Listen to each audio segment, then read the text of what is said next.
Hey, how's it going everyone? My name is Deathboy, and today I want to make a guide for the Legion raid Brelshaza in Lost Ark. The raid has been nerfed a lot since September of 2023, and I want to try to go into as much detail as I can. So if you are a new or returning player and you want to give Brelshaza a shot, I highly suggest you watch this video, and I hope there's a lot you can gain from it. So without further ado, let's go ahead and jump right into it. Brelshaza Normal Mode can be entered at the following item levels: 1490 for Gate 1 and 2, 1500 for Gate 3, and 1520 for Gate 4. This will be a 3-part video series, with this video covering Gate 1. If you want me to make a guide for Brelshaza Hard Mode Gate 1 through Gate 3, let me know in the comment section below. Before we discuss battle items, we need to discuss how Gate 1 will start. This knowledge will be essential in regards to which battle items you should bring.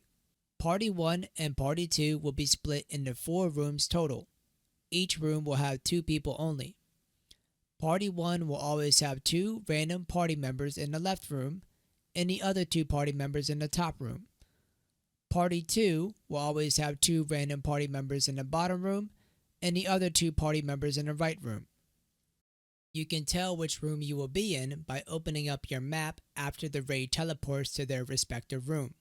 In general, you may want to bring Sprinter's Robe or Marching Flag for certain mechanics in Gate 1 if your movement speed is slow. However, this is not required. For utility, all raid members can bring Time Stop Potion in situations where you know you'll take a lot of damage. Otherwise, you could bring literally anything else you like. For example, Atropine to boost your damage. Or you could bring nothing at all. The choice is yours. The left room, Party 1, may need to bring Whirlwind Grenade to stagger the statue if stagger is low. Otherwise, you could bring Dark Grenade as filler. The top room, Party 1, does not need to bring any grenade or bomb, so your filler can be Dark Grenade. The bottom room, Party 2, should bring Sleep Bomb to CC the statue during its animation. If one or both raid members have an ability with CC, like Shadowhunter Howl for example, which is an AoE fear, Sleep Bomb will not be necessary. The right room, Party 2, does not need to bring any grenade or bomb, so your filler can be Dark Grenade. When you enter Brelshaza, you will be in a dark room. This is considered to be Gate 0 and can be skipped to save time. Only the raid leader has the ability to skip Gate 0. The button is at the top left. Gate 0 does not offer any rewards and is simply a prologue to the raid. Upon entry to Gate 0, you should immediately use your Awakening if you are using a Nightmare Relic set or playing a Bard/Artist. This is because the cooldown of your Awakening will reset when a raid leader clicks the button at the top left to teleport everyone to Gate 1. As I stated earlier in the video, when the entire raid is split to their own room, you can tell which room you are at by opening up your map. M on your keyboard is the default keybind. Party 1 will be split to the top and left room, and Party 2 will be split to the bottom and right room. With the recent September changes to Brelshaza, the elite dog in each room will no longer have a shield surrounding the dog, so DPS should be able to kill the dog pretty quickly. Another September change to Brelshaza Gate 1 is regarding the statue mechanics. If you fail a statue mechanic in your room, the rest of the raid will no longer be affected by it, only the people in that room. Once the elite dog of every room has been killed, the entire raid will transition to the next phase of Gate 1. Before I discuss the next phase, let's discuss what happens in each room. Bottom room, Party 2. Shortly after spawning into this room, the statue in the middle will start rapidly rotating with a dark aura surrounding it. When this happens, you should throw your Sleep Bomb on the statue.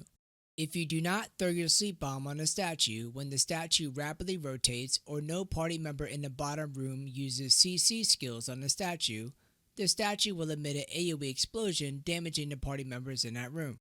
After killing the elite dog, you still have to wait around for the elite dog of every other room to die. So this statue will continue to rapidly rotate ever so often until the elite dog in each room has died. Keep using CC or Sleep Bombs on the statue when the statue rapidly rotates. I also want to mention that in every room, you may see a bunch of tiles light up. The ones that are lit up will do damage and knock you up in the air, with the exception of the yellow tile. If you stand on the yellow tile, you will gain a buff that will help you with killing the elite dog. Right Room, Party 2. A few seconds after spawning into this room, the statue will glow blue. This is the cue to counter. If you miss the counter, a large AoE will occur and damage the 2 party members in that room. This will continue to happen until all elite dogs have died. Be sure not to use your counter skill on the elite dog. Top Room, Party 1. A few seconds after spawning into this room, the statue will spawn a purple orb. This purple orb will follow the player who is near the spawn location of the purple orb. Your goal is to kite the purple orb. If you happen to eat this purple orb, it will perform an attack to the party members inside that room which does significant damage. If you are a support and you are in this room, you should prioritize standing near the spawn location and having a purple orb follow you so that the DPS can focus on killing the elite dog. Left Room, Party 1. A few seconds after spawning into this room, the statue will attempt to perform an AoE attack that will damage the party members in that room. During this attack, there is a stagger bar under the statue itself. Simply complete the stagger check to avoid the AoE attack. The statue will attempt to do this every 15 seconds. After all elite dogs have died, all party members will join together. Both parties will still be split, but all 4 of each party will be together. You will see a boss that must be burned down to 0 HP bars. However, before attempting to do any damage, every raid member needs to hug the wall towards the middle. This is so the raid leader can use the Thirain Sidereal. The Thirain Sidereal will do significant damage to the boss on both party sides if positioned properly. Simply aim this Sidereal right down the middle and it should hit them both. With the recent September changes, these 2 bosses no longer have a destruction check. Previously, Thirain was used to finish that destruction check immediately, but you no longer have to worry about it. So if you miss a Thirain, it is not detrimental to the entire raid. It just means both bosses will take a little bit longer to kill. The goal is for the boss on both sides to hit 0 HP bars around the same time. Let's say Party 1 boss hits 0 HP bars and is staggered on the ground, but Party 2 is not close to 0 HP bars. Party 1 boss will recover back to 2 HP bars, and Party 2 boss will take increased damage. This will continue to repeat until both bosses are at 0 HP bars, within a few seconds apart. When this does happen, the wall splitting both raid members will disappear, and all raid members can finally join together. Both of the bosses will fly up in the air, and perform a Dragon Ball fusion, and become one. This is when the real fight begins. As I do with my other guide videos, I will start off by discussing all the major mechanics, then I will dive into the normal attack patterns. This gate only has 2 major mechanics, both of which are very simple. I will discuss the first one now. At 85 HP lines or below, the Argos Mechanic will occur. If you recall the first mechanic in Argos Gate 1, this upcoming mechanic is very similar. That's why I call it the Argos Mechanic. The boss will jump up in the air and land in the middle of the map.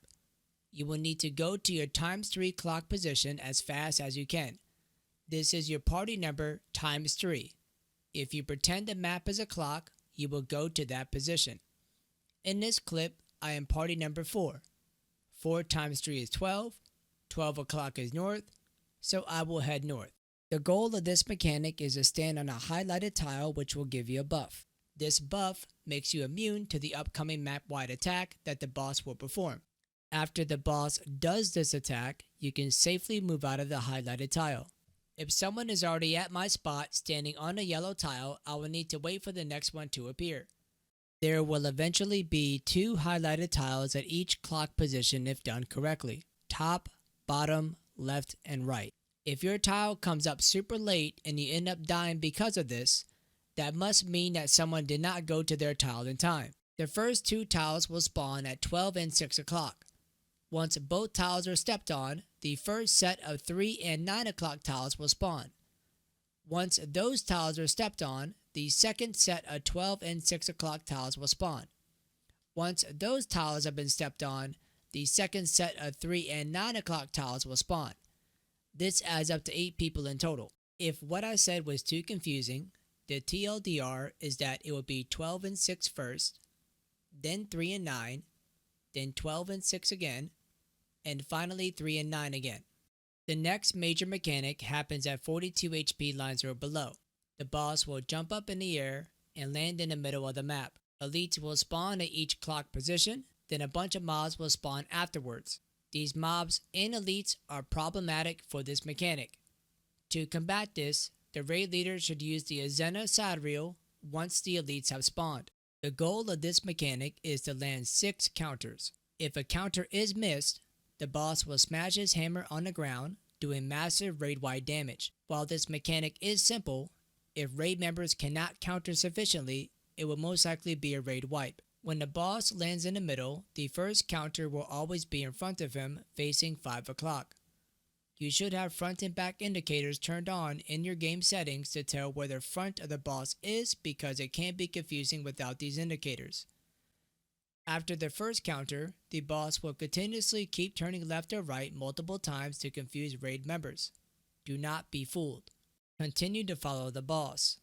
Wait until the boss stops and raises his hammer in the air.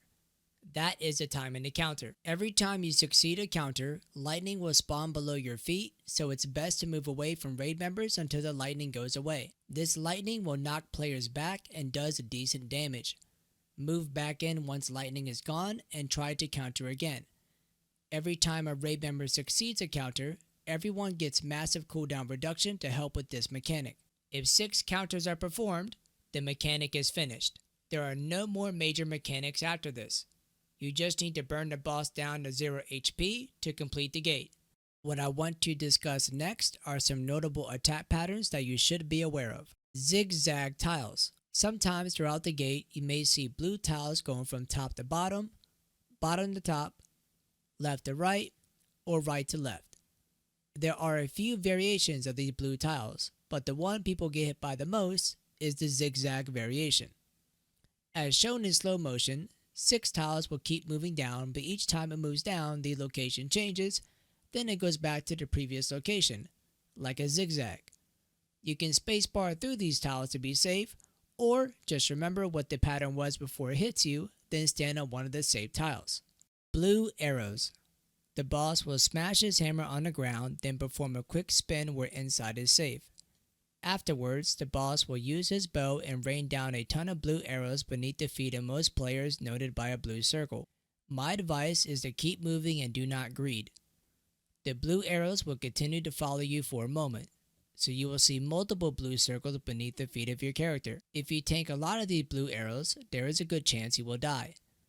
Supports should awaken during this attack so that DPS can keep greeting for more damage. If you see small blue circles beneath your feet, it is best to avoid if you don't have a massive shield. Spear and bow. The boss will use his spear to slash behind him and will show a slash telegraph on the ground. Afterwards, he will use his bow and shoot 5 arrows in front of him. If you are at his back and do not use any ability that gives you some sort of super armor, you will get knocked back multiple times. This attack does a decent amount of damage if you get knocked back multiple times. So your only options are to use super armor if you're playing at his back, or just to stand to his side to avoid damage. Electric tiles. Throughout the course of Gate 1, you may see electric tiles on the ground. If you stand on these electric tiles, it will do minor damage, and after a few seconds, the electric tile will disappear, but blue tiles will come out from across direction. If the boss were to hit one of these tiles, the tiles will turn orange and keep going outward. If the electric tiles are left alone for a while, it will eventually turn into a solid blue tile. If you stand in the solid blue tile, you will most likely die. Even if you are overgeared and you stand on these solid blue tiles, you can die after a few seconds if you're not paying attention. Rotating attack. The boss will stand still, raise his hammer a bit and ready his bow, then fire away from his bow and hammer while rotating. After the boss is finished rotating while firing from his hammer and bow, he will do a slash on his side. You should keep moving to avoid damage. You can avoid the slash at the end by standing on the side where his spear is after he is finished rotating. This attack is very easy to dodge, but because it's easy to dodge, it also does a lot of damage. It's best to not greed unless you have a support shield.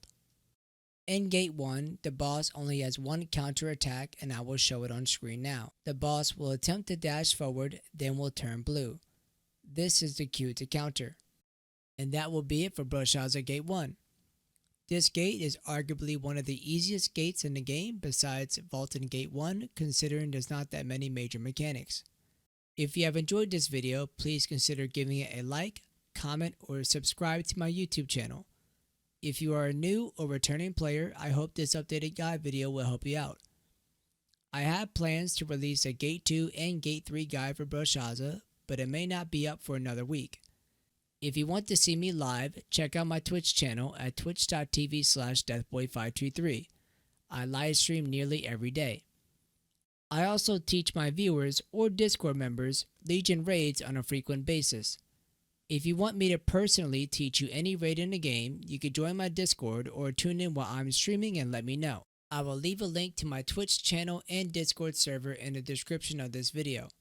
I will also leave a link to the Mobilitas guide for Gate 1 in the description of the video. It is slightly outdated regarding what to do in each room, but it does go over more of the normal attack patterns because I did not cover them all in this video. With all that being said, I hope you have a wonderful time raiding. Peace.